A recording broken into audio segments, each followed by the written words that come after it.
So you are thinking of buying the new gaming phone na Tecnopova 7 Ultra, but you are also considering yung mga camera features ng phone na ito. Don't worry, I will help you decide. Ilalatag ko lahat-lahat ng features ng camera ng phone na ito. Nagawa ko na yung video stabilization. Ngayon, gawin naman natin lahat ng camera features ng photos ng rear camera of the Tecnopova 7 Ultra. Let's go!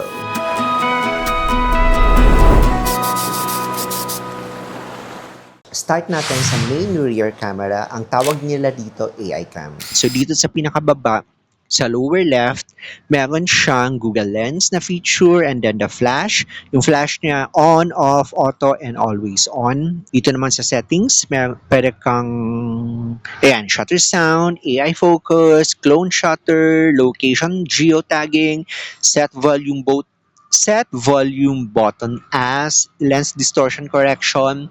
Naka-on yan sa akin palagi. Notify about dirty lens, shooting methods, AI portrait enhancer na naka-auto siya sa akin, QR code, AI perfect face. Tapos, eto naman yung next niya, yung flash na yun nga kanina, tapos HDR on or HDR off. So, pwede natin i-on yan. And then the color style, ito yung filters for the photos. You can choose standard or bright. Let's do bright.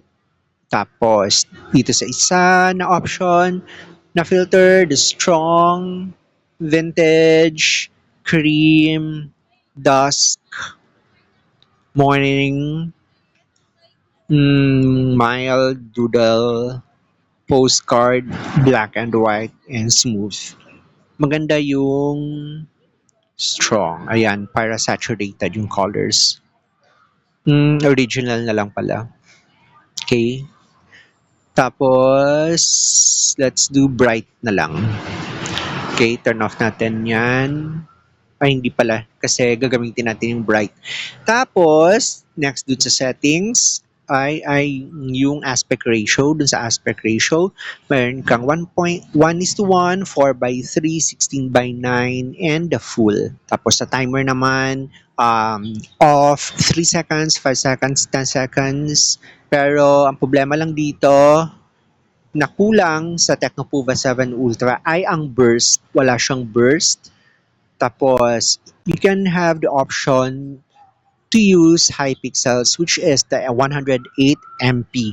So, hindi siya yung automatic na megapixel na gagamitan kapag auto main camera yung gagamitin mo. Kailangan mo pa siyang i-separate na i-turn on para magamit mo yung 108 MP. Tapos ito yung settings sa watermark. Ito yung gusto ko dito sa Tecnopova 7 Ultra. Meron siyang white border and customized watermark sa text. Kasi sa Infinix GT30 Pro text lang siya. So I prefer the Pro watermark kasi meron siyang white border. Mas artistic tingnan. And then the grid, let's turn it off. Ito pala yung mga zoom niya. Ito yung ultra wide. 1, 3, 5, 10, and 15. Hanggang 15 lang yung zoom niya. I can say na solid ang quality ng main camera ng phone na to, lalo na sa bright light and daytime. Gusto ko yung saturation niya, though yung color temperature is leaning on the warm or yellow side na nahahalata lalo na pag cloudy or low light. Ang shadows naman are quite contrasty and leaning on the darker side. Kapag zoom mo ang photos up to 3 times, the edges are sharp and that's a good thing. Okay, so next natin na feature ay ang portrait. So, ito naman sa flash dito sa lower left, off, on, auto, and always on. Tapos yung settings niya sa portrait. HDR, settings pala ito yung shutter sound, the usual, clone shutter, and everything. Tapos, HDR on and HDR off. Aspect ratio niya, you can have 1:1, 4:3, 16:9, and full.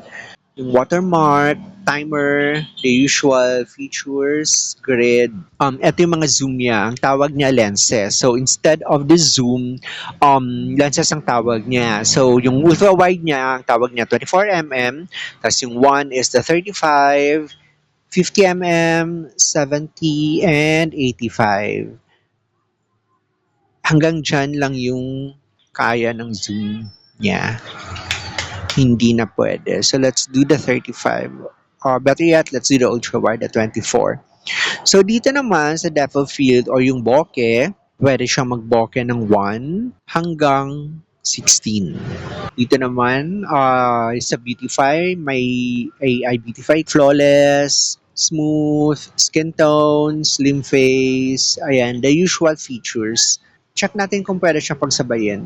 Ayan, naka-on yung depth of field and yung Beautify, so pwede siyang pagsabayin. Kasi sa ibang models, hindi ka pwede magsabay ng depth of field at ng Beautify. Ito yung mga samples pala. Ang edges naman sa bokeh on the portrait mode are a little less sharp and hindi masyadong covered ang subject. May certain areas na nagiging blur, so you have to be very mindful when shooting, especially when zooming, but overall, solid naman ang quality ng depth of field niya. Now, if you wonder kung anong hitsura ng night shots ng phone na ito, let's do super night feature. Start tayo dito sa flash.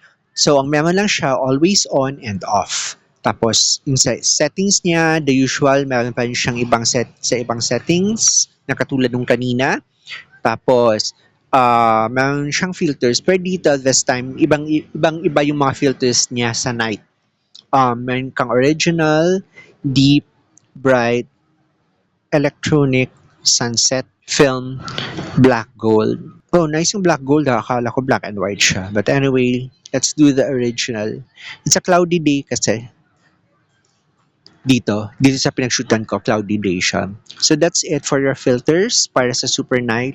Tapos ito yung aspect ratio, the usual 1:1, 4:3, full 16:9. Tapos meron kang timer, the usual features, watermark, the usual, and the grid. Ito yung zoom naman sa super night. You have this one's the ultra wide, 1, 3, I think hanggang 15 din to. O hanggang 10 lang pala yung super night. So hanggang 10 lang yung super night compared doon sa main camera na day, or the main camera hanggang 15 pwede. So let's do the 1 times. Ito naman yung ayaw ko sa Tecno and even Infinix phones. Yung AI niya, it tends to overprocess the night photos, lalo na kapag sa super low light, kaya nagkaka-banding yung dark areas para i-compensate yung graininess. I hope they improve on this one. So ito pa yung ibang photo features ng rear camera ng Tecno 7 Ultra. So, meron siyang panorama, tapos meron kang sky shot. Ayun yung sky shop niya. O, di ba? So, sunny, rainbow, azure sky, basta may clouds. Tapos, sunset, twilight, starry, Milky Way, meteor, orbit, aurora, and moon. Meron din siyang super macro. Yung super macro, ito yung mga features niya. The usual flash, the usual settings na merong aspect ratio, timer, and watermark. And also, ito na lang yung features niya sa settings ng macro niya. Tapos, yung macro feature niya dito sa rear camera ng Tecno 7 Ultra, dalawa lang yung zoom. Isa, one times and two times. Instead of three times, two times lang siya. So, dalawang feature lang yung zoom niya dito sa super macro. Ito naman yung mga samples ng photos ng super macro ng phone na ito. Itong macro naman ang pinaka-weak na feature ng phone na to. Struggling siya sa focus and with its 2 times na zoom, sacrifice na yung sharpness. Hindi rin ganun ka-wide ang sakop ng focus so the edges tend to be blurry. Meron kang documents naman dito. Let's do the Pro. So dito sa Pro, you can adjust if you are more expert photographer, you can use this one. It has the usual features. Ayan yung flash niya. Tapos yung sizes or aspect ratio, yung timer, yung watermark, and yung grid. Ang kaibahan lang dito sa Pro, pwede mong i-adjust yung exposure value. Ayan. Yun yung exposure value.